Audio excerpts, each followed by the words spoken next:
Greetings in the name of the Most High Yahuwah and His Son Yahusha to the 12 tribes that are scattered abroad. I am Brother Hiram, and I am bringing to you in this video the intro to another video series that I am doing, and I am entitling it Matthew 19:9 Exposed.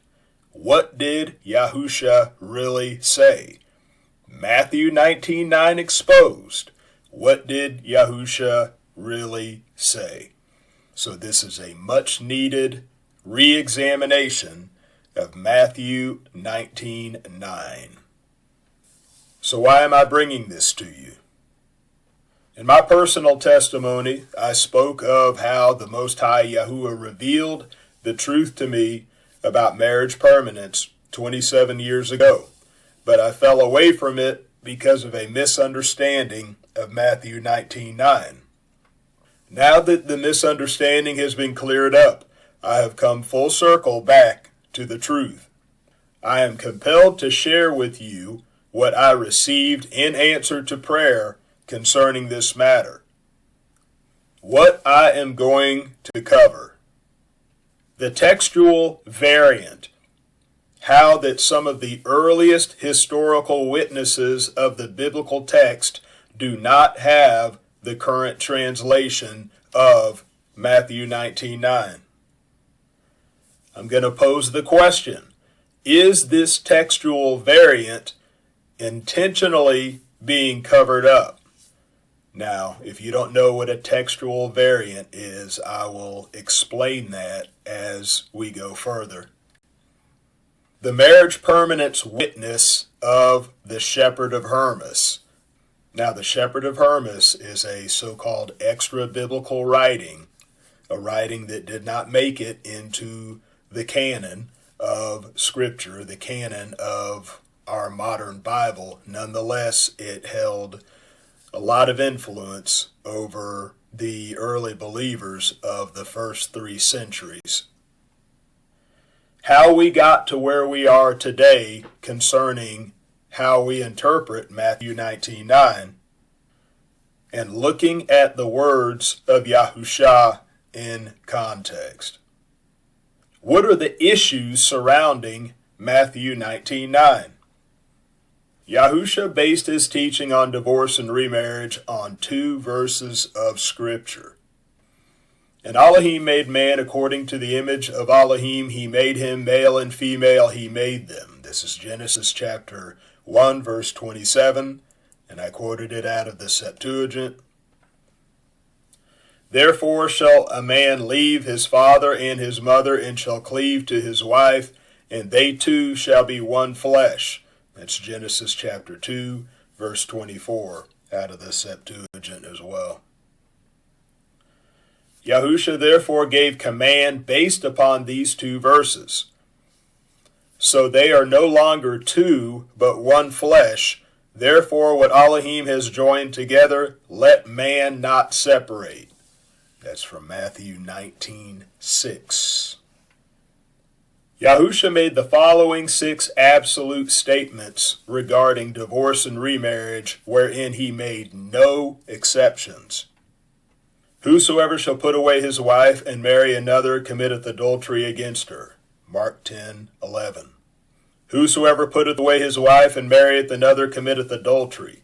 Luke 16:18a. So that's the first part of Luke 16:18. And if a woman shall put away her husband and be married to another, she committeth adultery. Mark 10:12. And whosoever marrieth her that is put away from her husband committeth adultery. Luke 16:18b. So that's the second part of Luke 16:18. And whosoever shall marry her that is divorced committeth adultery. Matthew 5:32b. And whoso marrieth her which is put away doth commit adultery. Matthew 19:9b. Yahusha is said to have made the following 2 statements regarding divorce and remarriage, which contain exception clauses. Whosoever shall put away his wife, saving for the cause of fornication, causeth her to commit adultery. Matthew 5:32a. Whosoever shall put away his wife, except it be for fornication, and shall marry another, committeth adultery. Matthew 19:9a. While both of these verses contain exception clauses, Matthew 19:9 is the one that generally is the go-to verse in making exception for remarriage after divorce. Although 19:9 is the only statement that Yahusha is said to have made that seems to make exception for remarriage after divorce, we have learned through tradition to transfer that exception clause to all the aforementioned absolute statements. Now, what I mean by that is this.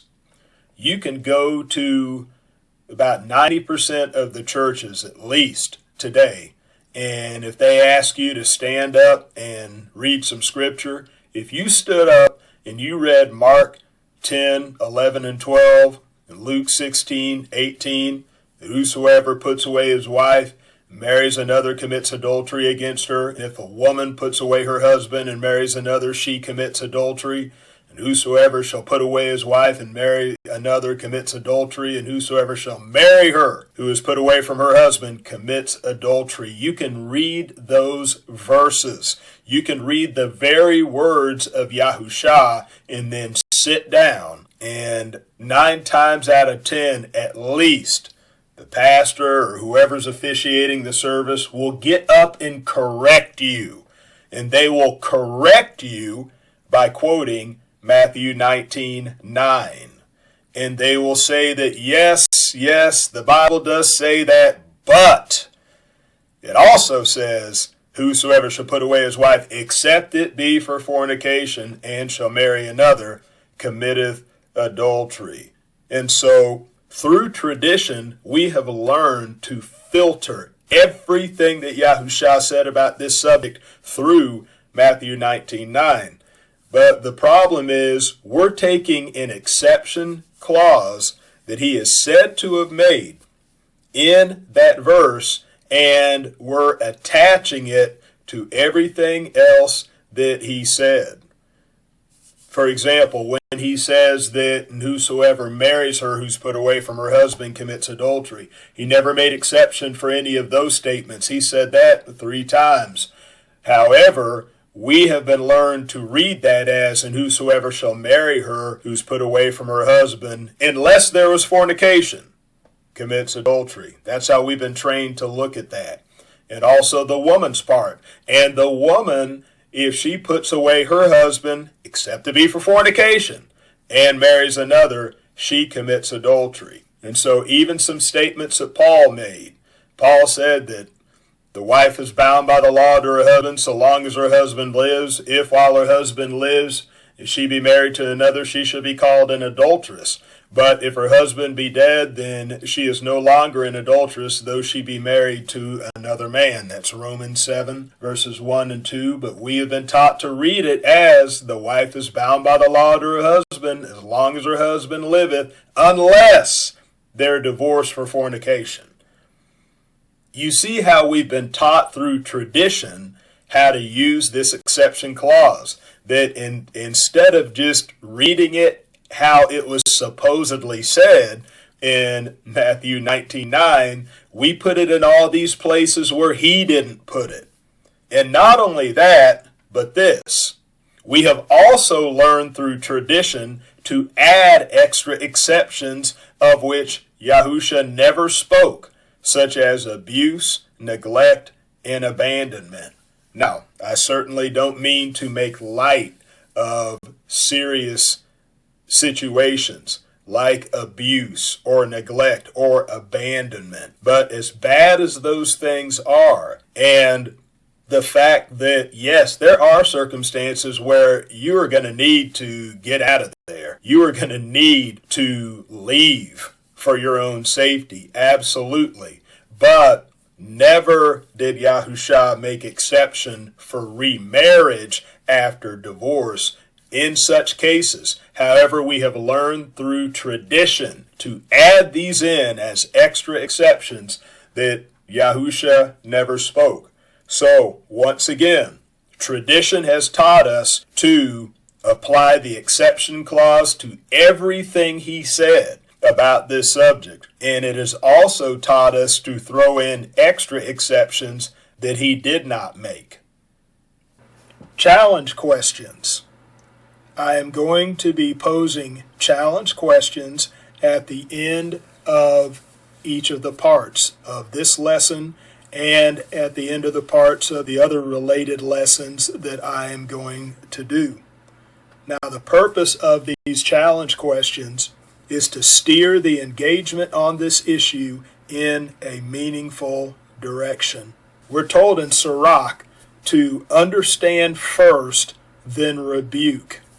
So, answering the challenge questions demonstrates a willingness to understand first before giving rebuke, reproof, or correction.